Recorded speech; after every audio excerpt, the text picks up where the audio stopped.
have the time to listen to me whine. They're a bunch of basket cases. Everything all at once. Welcome to WatchMojo.com, and today we'll be learning more about the history of Green Day. Night skies finish last. You're running out of gas.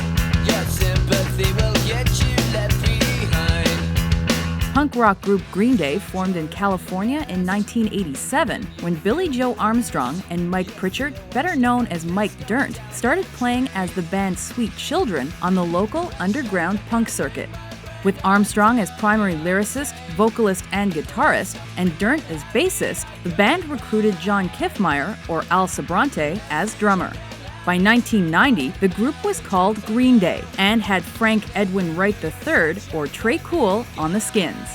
Green Day built a cult following leading into the 90s with a few releases on Lookout Records, but it was their 1992 effort Kerplunk that made the biggest splash. It became one of history's most successful independent releases. More importantly, it got Green Day big label recognition. After signing with Reprise, they set about bringing their three-chord punk sound to the masses with a major label debut.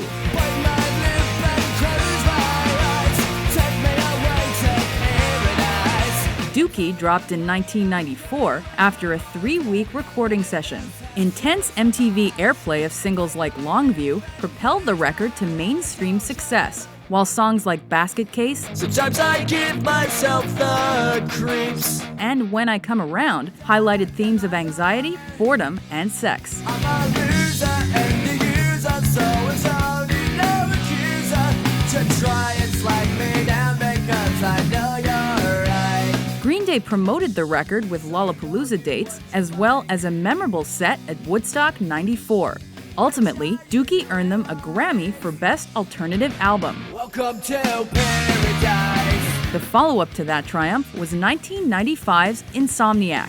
On a mission, I made my decision later about the self-destruction. Singles like Geek Stink Breath meant the album did respectably commercially and critically, but it never matched the sales of its predecessor.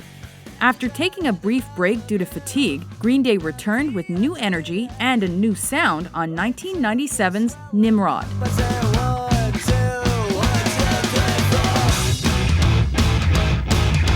Ska and surf rock influences combined with their pop-punk vibe on this album, which also included one of Green Day's most successful singles. It's something unpredictable, but in the end it's right.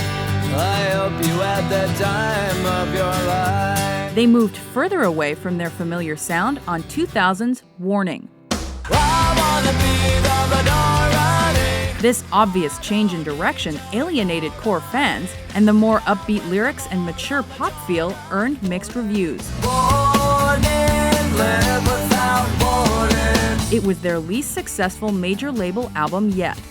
Compilations and a co-headlining tour with Blink-182 followed.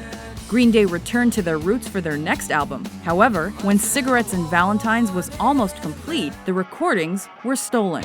Instead of re-recording the lost material, Green Day scrapped it and unveiled the rock opera American Idiot in 2004. Don't wanna be an American idiot. Don't want a nation under the new media. Bolstered by the self-titled debut single and rave reviews, that effort shot to #1. True to punk, this concept album had a political edge, and it followed the fictional character Jesus of Suburbia through massively successful tracks like Boulevard of Broken Dreams. I walk alone, I walk alone. American Idiot eventually sold over 14 million copies globally and won the band a Grammy for Best Rock Album. The boys were back in business.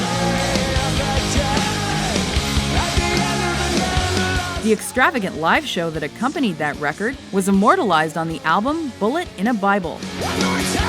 The band then laid low for a while, but partnered with U2 to raise funds for Hurricane Katrina relief, and dropped an album under the moniker Foxboro Hot Tubs. Soon, talk of another Green Day album surfaced. The rock opera 21st Century Breakdown hit stores in 2009 to commercial and critical success. That same year, American Idiot the Musical opened and was later optioned for a film adaptation. Calling out to idiot America. Welcome to our new attention all across the alien nation. Soon, Green Day released the live album Awesome as which included several songs from the lost Cigarettes and Valentines tapes. However, their next opus was yet to come. Green Day unveiled Oh Love as the first song of the ambitious Uno Dos Tres trilogy and set release dates for the end of 2012 and beginning of 2013. Far away, ways away tonight, my heart's on the list. Aside from their time with Green Day, members have participated in other projects. For example, the trio was rumored to have joined Devo in a new wave band called The Network, though this was never proven. Armstrong also notably joined The Voice in 2012 as a mentor.